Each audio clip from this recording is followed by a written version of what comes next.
How to delete Yahoo email account. Hello guys, welcome back to my channel Quick Guide. Today I'll be teaching you guys how you can delete your Yahoo email account in your device. Firstly, go on any browser you have and type help.yahoo.com. Now you will be appeared to this homepage.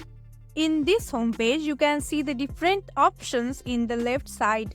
From the different options given, tap on Create or Delete Account. Again, click on the option Close or Reactivate your Yahoo account.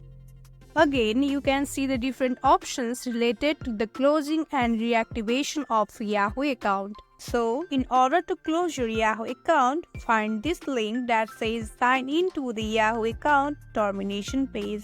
Again, you have to confirm the deleting process by clicking on the Continue Delete My Account option.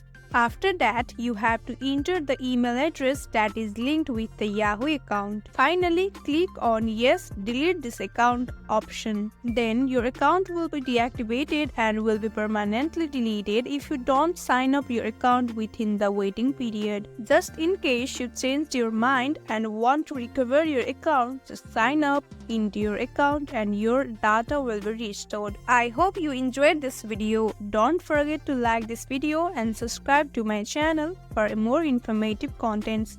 We'll see you on next video. Till then, stay tuned. Bye bye.